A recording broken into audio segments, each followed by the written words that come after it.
Okay, good morning, good evening, good afternoon class. अपने previous lecture में क्या देखा था? हमने देखा था आयोनाइजेशन ऑफ आयनिक कंपाउंड्स। अब हम जाके देखेंगे आयोनाइजेशन ऑफ कोवैलेंट कंपाउंड्स। अब कोवैलेंट कंपाउंड्स और आयनिक कंपाउंड्स में क्या डिफरेंस है, ये हमको सेकेंड चैप्टर से पता चला है। It is because of the difference in the nature in which they create their chemical bonds. Now, polar covalent compound जैसे कि अमोनिया, हाइड्रोजन और chloride, that is HCl, are non electrolytes in gaseous state but ionize in the aqueous solution state. मतलब जैसे ammonia gas है, HCl gas in the gaseous form they will not conduct electricity, लेकिन जब हम उसको aqueous solution में dissolve करेंगे तब वो जाके अपने इलेक्ट्रोलाइटिक प्रॉपर्टीज दिखा सकता है। ऐसा क्यों है? Hydrogen chloride is an unionized state when it exists in the gaseous or the pure liquid form, hence cannot conduct electricity. Simple reason है, प्योर फॉर्म में है, पोलैरिटी है नहीं, यहाँ पे मॉलिक्यूल से आयन आ नहीं सकता, तो that is the reason it will remain inert, hence it will not conduct electricity. However जब HCl को एक पोलर कोवैलेंट नेचर की बॉन्डिंग दिखाई जाती है, इसमें भी रीजन क्या देखिए, हाइड्रोजन के पास 1 प्रोटॉन 1 इलेक्ट्रॉन, क्लोरीन के पास 17 प्रोटॉन्स एंड 17 इलेक्ट्रॉन्स है। दैट मीन्स ये जो 17 प्रोटॉन्स है ये क्या करेंगे, ये हाइड्रोजन के 1 इलेक्ट्रॉन को अपने तरफ पुल करेंगे। तो जब ये पुल होगा तो क्लोरीन पे चार्ज क्या आएगा, डेल्टा नेगेटिव, क्योंकि हाइड्रोजन का इलेक्ट्रॉन क्लोरीन अपने तरफ खींचे जा रहा है। और सिंस हाइड्रोजन का इलेक्ट्रॉन उससे खुद दूर हो रहा है तो हाइड्रोजन पे क्या चार्ज आ रहा है, डेल्टा पॉजिटिव। तो when hydrogen chloride is added to water polar solvent, the charge on the water molecule, that is हमने previously देखा, water का भी स्टडी किया कि ऑक्सीजन पे होता है डेल्टा नेगेटिव, हाइड्रोजन पे होता है डेल्टा पॉजिटिव। तो अब यहाँ पे क्या बेसिकली क्या हो जाता है, the overall reaction shifts to this formula, that is when HCl is dissolved in water we get H plus and Cl minus. H plus will add up with a water molecule to give you an hydronium ion. Now we all know the formation of hydronium ion. We have seen this in the formation of a type of bond, that is, if you remember, coordinate bond. So please remember that and please refer the structure for the formation of hydronium ion. Moving further, the residual chloride ion जो basically chloride ion है वो left हो जाता है solution के अंदर। Therefore, compound like HCl, that is hydrochloric acid, ammonia, do not conduct electricity when they are in the gaseous or the pure liquid state, but only when dissolved in water, because when dissolved in water they become polar। मतलब ये जो water molecule की polarity है वो molecule को break करती है, जिसके वजह से वो अपने ions release करके कहीं पर dissolve कर सकते हैं, and that is the reason they are able to conduct electricity. Okay class, continuing with the topic now. अब तक हमने इलेक्ट्रोलाइटिक कंडक्शन देखा, इसके बारे में हम इतने देर से सुन रहे हैं। अब इसका मेटालिक कंडक्शन और इलेक्ट्रोलाइटिक कंडक्शन में क्या डिफरेंस होता है, so we are just going to look into that. अब एग्जांपल ले लेते हैं मेटल, जैसे कि for example copper, it's a good conducting metal, we use it for the formation of our wires in our home. Electrolyte copper sulfate, we don't use that for our conduction purposes. So what is the major difference? Let's understand that. Flow of electricity takes place by flow of electrons. Very important, हमारा जो metal होता है उसकी solid state maintain होती है और उसमें से क्या होता है, flow of electrons होता है। But flow of electricity takes place by flow of ions. यहाँ पे बहुत इंपॉर्टेंट स्टेप क्या होता है कि आपको कॉपर सल्फेट को स्प्लिट करना पड़ेगा इन Cu2 plus and SO4 2 minus.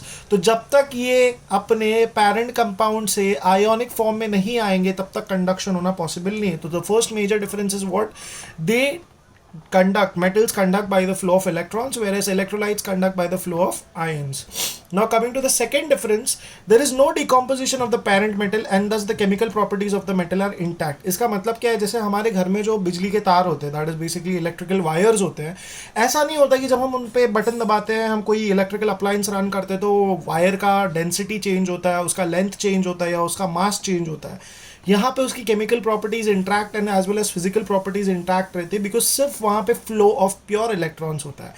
But whereas when you come to electrolytic conduction, you can clearly see कि जो सॉल्ट होता है या एसिड होता है या बेस होता है उसके अंदर प्रेजेंट, वो डिकम्पोज हो जाता है। तो the decomposition of the electrolytic solution brings the chemical property changes. For example, copper sulphate की सोल्यूशन इनिशियली ब्लू कलर की होगी, लेकिन जब वो स्प्लिट हो जाएगा between copper and sulphate ion, it will lose its blue colour. So there is a change in physical as well as the chemical property. Now if you coming to the third part, metals are good conductors of electricity in solid and molten state. Okay, we cannot make them conduct in the aqueous state because then it will be a loss of charge. ये एक अलग ही topic है, हम इस पर कभी बाद में डिस्कस करेंगे। बट फिलहाल हमें ध्यान ये देना है कि metals are good conductors in solid and molten state, whereas Electrolytes are good conductors of electricity only in aqueous solution state or molten state but not in solid state.